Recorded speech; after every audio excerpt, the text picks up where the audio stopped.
So Theft, I read over the script for your latest theory. Oh hey MatPat, what'd you think? You absolutely cannot release this video. Why not? You're going to get sued. Listen, I paid you to do the intro, not for legal advice.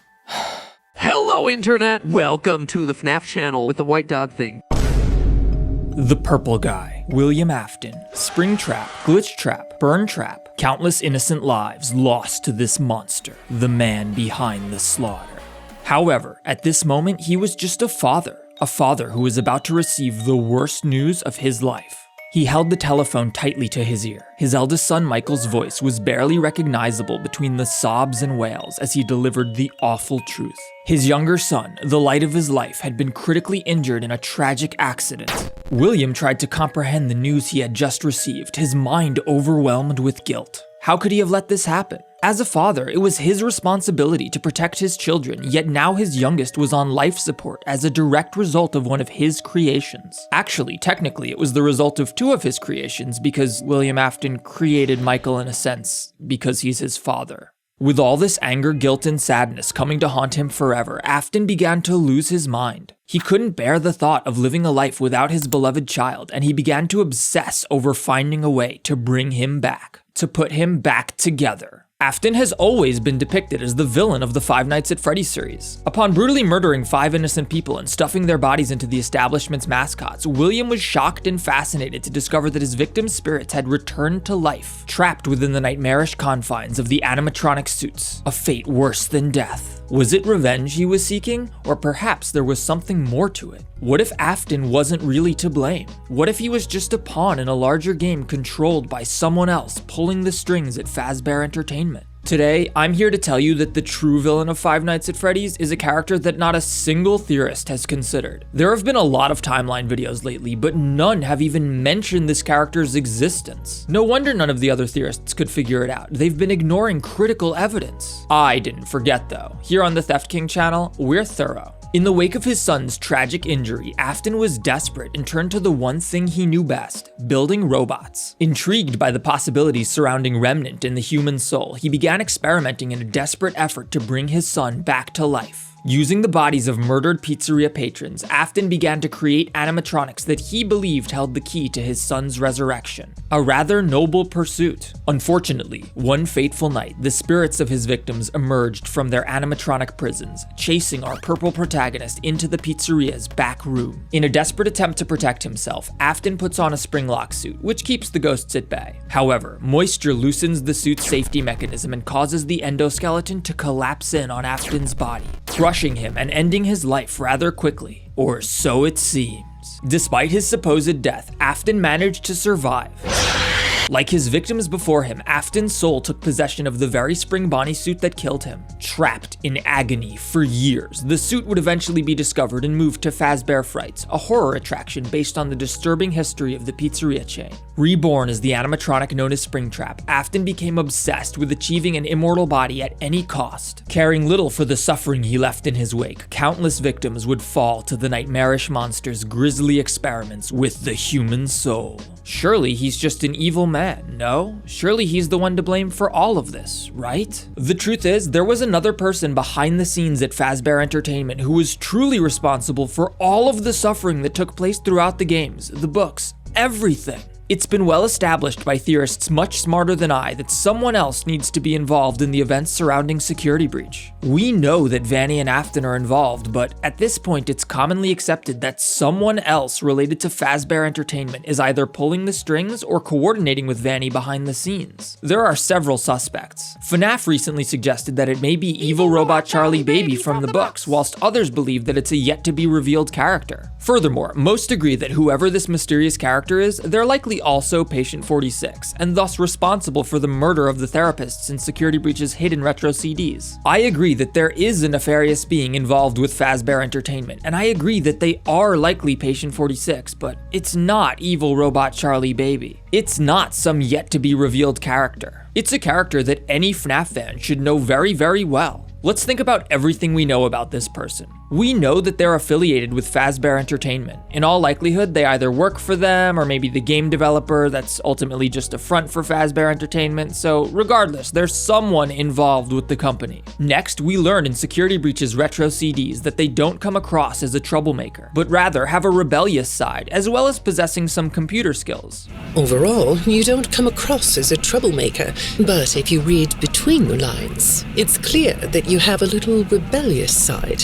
One therapist even describes them as looking chill. You look chill sitting there like that. Not a care in the world, huh? In fact, when informed that their prior therapists have gone missing, Patient 46 doesn't seem especially fazed by it. This implies that they're somewhat accustomed to dark and scary events. It's almost like they knew about the twisted things that have led to this point. It's almost like they witnessed the events of earlier games. What Fazbear Entertainment employees do we know of that would satisfy this criteria? Well, there's everyone briefly mentioned in Security Breach's notes, but that can't be it. Those characters are throwaways that we never see. There's Vanessa, but it's obvious that she can't be Patient 46. It just doesn't make sense that the same therapist would speak to the two patients so differently if the same person was sitting across the table from them. There's William Afton, but he's in Burntrap, so it can't be him. There's Henry Emily, but he's dead. Even if he isn't, he was always a good guy. The motives just don't add up. There's Tape Girl. It's possible, I guess, though none of our points really applied to her. She didn't know anything about Fazbear Entertainment until she discovered all of the bizarre stuff during Help Wanted's development. There's Lewis, the employee that Vanessa mentions to her therapist and communicates with during FNAF AR. It's possible, although it seems like a strange way to introduce a character. I guess there's Michael Afton, but he never really worked for his father's company, so it doesn't really make sense to be him. Plus, he's probably in Glamrock Freddy. There are the night guards from the earlier games. However, we have no indication of any of them continuing to work at Freddy's. There's Phone Guy, but guys, it's not Phone Guy. What if I told you that there's another canon Fazbear Entertainment employee who we've seen in official FNAF media? Someone who doesn't come across as a troublemaker, but has a rebellious side. Someone who's described as looking chill without a care in the world. Someone intimately familiar with the terrifying, and someone present at the pizzeria in the earlier games.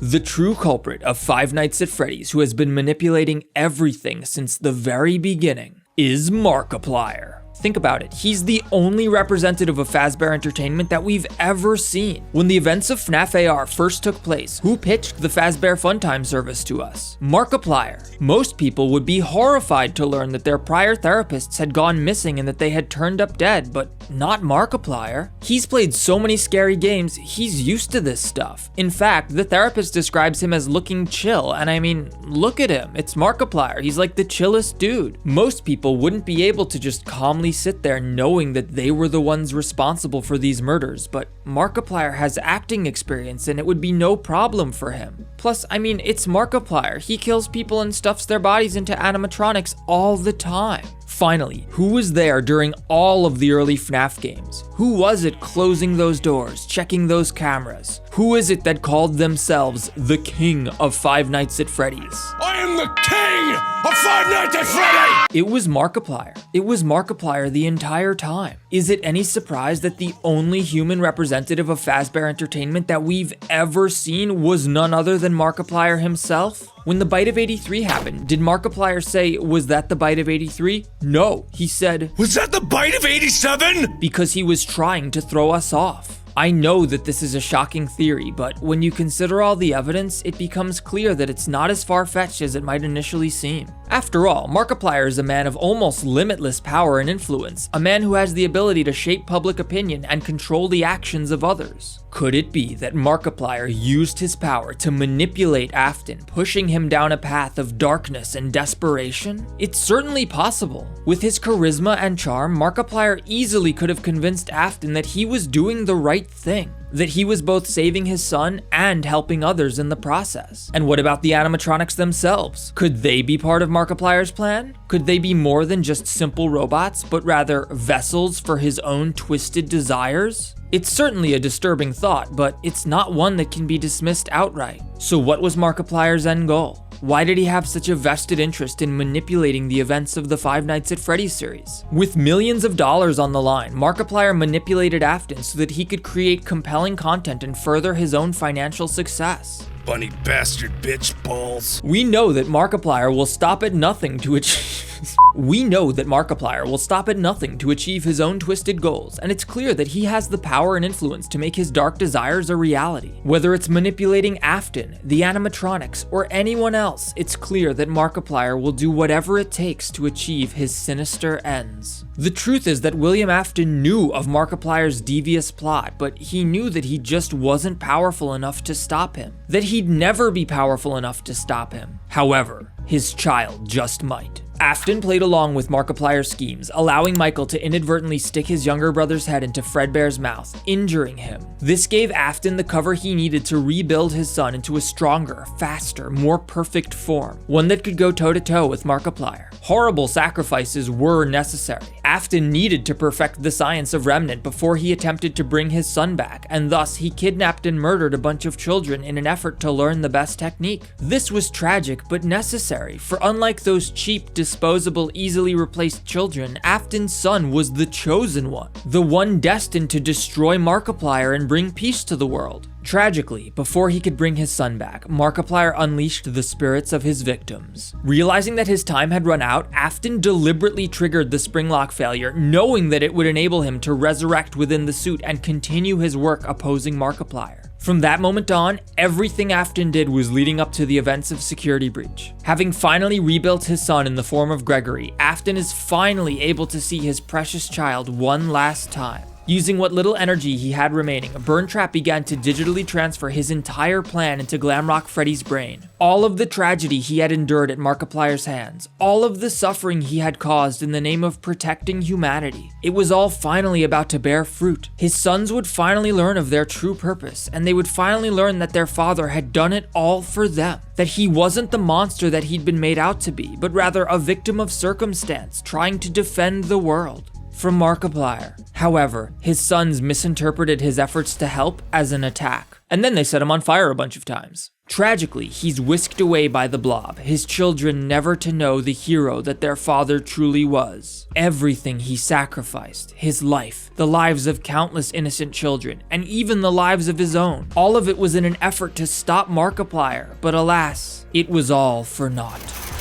William Afton's story is one that challenges our understanding of right and wrong, forcing us to question whether or not the ends justify the means. On the surface, it's easy to see Afton as the villain of the Five Nights at Freddy's series. After all, he has committed horrific acts, brutally murdering innocent people and stuffing their bodies into animatronic suits. Digging deeper though, we begin to see that things are not always as they seem. We see a man driven to the brink of madness by grief and desperation. A man who will stop at nothing to protect his own son and bring him back to life. An innocent man besieged by forces outside of his control that corrupted him and twisted him into the creature that we know today. In this sense, Afton's story becomes one of moral relativism, as we're forced to consider whether or not his actions are justified in the pursuit of a greater good. Is it right to commit horrific acts if it means saving the life of someone you love? What if it means saving the entire world from the evil shadow that Markiplier casts upon it? As we grapple with these questions, we're compelled to ponder our own moral code and consider whether or not the ends do justify the means. It forces us to consider the gray areas of morality. I'm sorry, Markiplier, but the jig is up. Wait, it wasn't. It was you. I can explain, I swear. Alright, if that's true, then where were you the day all those kids went missing? I was in space. I was in spaces. You're telling me that you were in space. I couldn't be responsible for the events of Five Nights at Freddy's because I was in space. Well, if it wasn't you, who killed them? Afton killed those kids. It wasn't Afton, it was you. No, it was Afton. Afton killed those kids. You made Afton kill all those kids. Who made Afton kill those kids?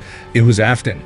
It was Afton. Theft King, you're an incredible FNAF theorist. In fact, I've decided I'm no longer going to make FNAF theories because I know none will ever compare to this one. Let it be known that this is the definitive FNAF theory. Theft King solved FNAF. Oh my gosh, MatPat, that means so much to me. I mean, I've been watching your theories since I was a kid, so to hear you say that it's really an honor.